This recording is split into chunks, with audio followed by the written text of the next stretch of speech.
बारी है पार्ट 3 की एक्सप्लेनेशन की। तो मूवी का स्टार्ट होता है एक फ्लैशबैक को दिखाते हुए, जहाँ पर एक लेडी उसे बता रही होती है कि मैंने एक ऐसा वायरस बनाया है जिसमें बहुत सारी पावर्स हैं। इवन वो लोग जो डिसेबल हैं, माजूर हैं, वो भी अपनी पावर्स वापस ला सकते हैं, यानी वो बिल्कुल ठीक हो सकते हैं। तभी वहाँ पर एक ग्लासेस वाला साइंटिस्ट आता है जो कि टोनी से कहता है कि हमारी कंपनी एक बहुत बड़ा एक्सपेरिमेंट करने वाली है, उसमें बहुत ज्यादा एडवांस टूल यूज होने वाले हैं, तो मैं तुम्हें ऑफर कर रहा हूँ कि मेरी कंपनी को ज्वाइन कर लो। दरअसल वो टोनी से काफी इंप्रेस होता है, लेकिन टोनी उसकी ऑफर को रिजेक्ट कर देता है और वहाँ से चला जाता है। हम देखते हैं कि टोनी को एक मेंटल इशू हो गया था, उसी वजह से जब आयरन आर्मी ने पूरे सिटी पर अटैक्स किए थे और टोनी उन्हें शुरू में बचा नहीं पा रहा था, उसे वो फ्लैशबैक बार बार आते थे और इसी को लेके वो काफी सैड और बुरा फील किया करता था। लेकिन उसका दोस्त उसे हौसला देता है। आयरन मैन सोचता है कि अगर उन लोगों ने दोबारा से अटैक कर दिया तो मैं क्या करूंगा। इसके लिए वो आयरन मैन की पूरी टीम बना देता है और वो उस टीम का नाम रखता है आयरन लीजन। अब हमें पता चलता है कि पूरी कंट्री में दोबारा से अटैक्स हो रहे हैं और वो कोई और नहीं बल्कि मैंड्रिन नाम का एक आदमी करवा रहा है। टोनी यानी आयरन मैन का एक बॉडीगार्ड भी उसी कंट्री में होता है जो कि उन अटैक्स की वजह से शदीद जख्मी हो चुका था। टोनी उससे बहुत प्यार करता था, इसलिए उसे गुस्सा आ जाता है, तो वो प्रेस कॉन्फ्रेंस करता है कि अगर ये अटैक्स ना रोके गए तो मैं उस मैंडरिन के साथ बहुत बुरी तरह पेश आऊंगा। लेकिन लगता है ये बात उसकी मैंडरिन को बिल्कुल पसंद नहीं आती। वो जनाब टोनी के घर पर ही अटैक करवा देता है, जिससे टोनी यानी आयरन मैन का घर पूरी तरह से तबाह हो जाता है। उस वक्त टोनी के साथ वही लड़की भी थी जिसने वो वायरस बनाया था, जो कि डिसेबल लोगों को ठीक कर सकता था। आयरन मैन अपना ड्रेस पहनता है और उस लड़की को बचाकर वहाँ से ले जाता है, लेकिन आयरन मैन के सूट में एक एरर आ जाता है। जिस जगह उसने लैंड करना था वो वहाँ पर नहीं जाता, बल्कि किसी ऐसी जगह में गिर जाता है जहाँ पर स्नो फॉलिंग हो रही होती है। लेकिन स्टिल होप यानी उम्मीद अभी भी बाकी थी, क्योंकि उस सूट में पावर जो बाकी थी वो चाहता तो उस जगह पर वापस जा सकता था जहाँ पर उसको जाना था। दूसरी तरफ पूरी दुनिया काफी सैड होती है, क्योंकि उनको ये लग रहा था कि टोनी मारा जा चुका है उस अटैक में जो कि उसके घर पर हुआ, क्योंकि उसके बाद टोनी किसी को दिखाई जो नहीं दिया। आयरन मैन जिस विलेज में गिरा था वहाँ पर उसे एक बच्चा दिखाई देता है, मुझसे कई बातें करने लगता है, क्योंकि वो बच्चा उसको काफी इनोसेंट लगता है। टोनी देखता है कि वो विलेज भी तबाह हो चुका है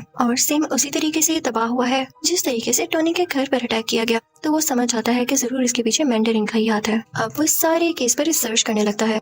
उसे पता चलता है कि ये एक्सप्लोजन्स किसी वेपन के जरिए नहीं हुए, बल्कि ये उन सोल्जर्स ने किए हैं जो कि सुपर पावर्स रखते हैं। टोनी सबसे मैंडरिन की लोकेशन के बारे में पूछता है, लेकिन उसे कुछ पता नहीं चलता। सरप्राइजिंगली वो बच्चा उसे मैंडरिन की लोकेशन तक पहुंचा देता है। विलेज में टोनी ने कुछ वेपन्स भी तैयार कर रखे थे जो वो अपने साथ लेकर यहाँ आया था। वहाँ पर उसे पता चलता है कि मैंडरिन तो था ही नहीं, वो ड्रामा कर रहा था कि जैसे वो वहाँ पर हो। वहाँ पर सिर्फ एक आदमी था कि जो उस जगह की वीडियोस बनाकर पब्लिश किया करता था। फिर यहाँ हम देखते हैं कि वही ऐनक वाला साइंटिस्ट टोनी से मिलता है, और दरअसल ना तो उसको ऐनक लगी थी और ना ही वो उसका गेटअप था, वो भी उसका फेक गेटअप था। वो टोनी को बताता है कि मैंने वही वायरस यूज करके खुद की डिसेबिलिटी को खत्म कर दिया है और अब मैं काफी स्ट्रॉन्ग हो चुका हूँ। वो साइंटिस्ट टोनी को बताता है कि मैंने तुम्हारी दोस्त यानी तुम्हारी सेक्रेटरी को भी किडनैप कर रखा है। वो उसे उसका विजन दिखाता है कि ये देखो, ये अब मेरे कब्जे में है। वो दरअसल कहीं और पर किडनैप हुई भी होती है और ये सिर्फ उसकी इमेज होती है, एक होलोग्राम। अब वो लड़की जिसने वायरस तैयार किया था वो कई सालों से साइंटिस्ट के लिए काम कर रही थी, लेकिन जब उस साइंटिस्ट को पता चलता है कि ये टोनी से भी मिलने गई थी तो वो उस लड़की को वहीं पर शूट कर देता है।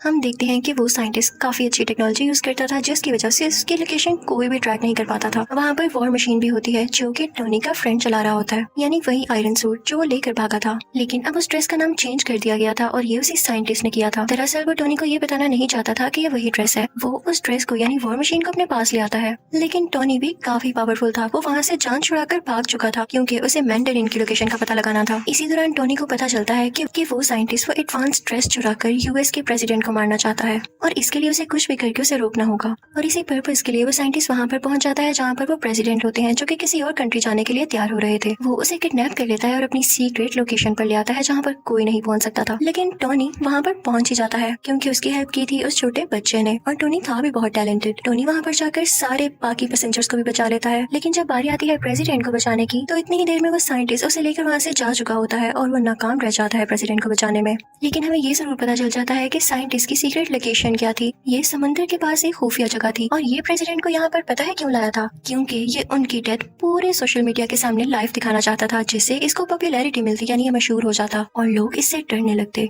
और प्रेसिडेंट को पकड़ना इतना आसान नहीं हुआ था, बल्कि प्रेसिडेंट के नीचे जो बंदा होता है यानी वाइस प्रेसिडेंट, उसने जेलसी में आकर प्रेसिडेंट की किडनैपिंग में उस साइंटिस्ट की हेल्प की थी। उसने ये लालच में भी किया था, क्योंकि उसकी एक डिसेबल बेटी थी जिसको साइंटिस्ट ने वही वायरस देकर ठीक कर दिया था। अब हम देखते हैं कि टोनी और उसका ब्लैक फ्रेंड उसी जगह पर होते होते हैं जहाँ पर वो साइंटिस्ट होता है, यानी समंदर के पास वाली खुफिया जगह में। टोनी अपने दोस्त को कहता है कि मैं अपनी असिस्टेंट यानी सीईओ को बचाऊंगा और तुम जाकर प्रेसिडेंट को बचाना। फिर हम देखते हैं कि आयरन मैन उस आदमी के सामने पहुंच चुका है, यानी उस साइंटिस्ट के सामने। उन दोनों में काफी फाइट होती है, दोनों ने ड्रेसेस पहन रखे थे। और दूसरी तरफ वो ब्लैक फ्रेंड भी प्रेसिडेंट को बचा देता है और उन्हें भी आयरन ड्रेस पहनाकर सेव कर लेता है और कहता है आप यहाँ से चले जाएं अभी के लिए। आयरन मैन भी उस सीईओ को यानी अपनी दोस्त को बचा लेता है, लेकिन बचाते बचाते वो नीचे गिर जाती है जहाँ पर बहुत ज्यादा आग लगी होती है। टोनी यानी आयरन मैन डर जाता है कि ये तो चल जाएगी अब, लेकिन एक मजे की बात ये थी कि उस साइंटिस्ट ने इसके अंदर भी वो वायरस इंजेक्ट कर रखा था, जिसकी वजह से उसे आग से कुछ नहीं होता और वो ठीक हो जाती है। ये तो इनके लिए प्लस पॉइंट हो गया था।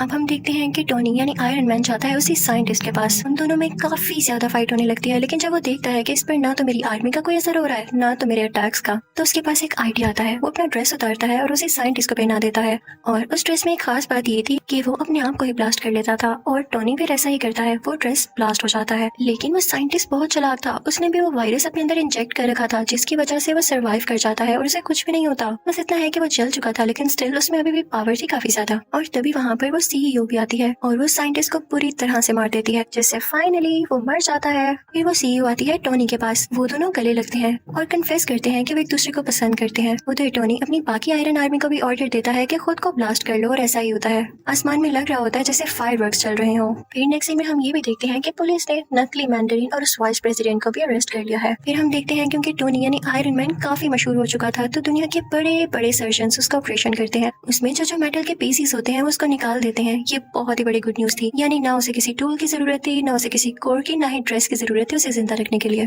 वो उस टूल को पानी में फेंक देता है और उसकी दोस्त यानी सीईओ को भी ठीक कर दिया जाता है। यहाँ पर इस मूवी की हैप्पी एंडिंग हो जाती है। आई होप आपको ये तीनों पार्ट्स अच्छे लगे होंगे। Thank you for watching.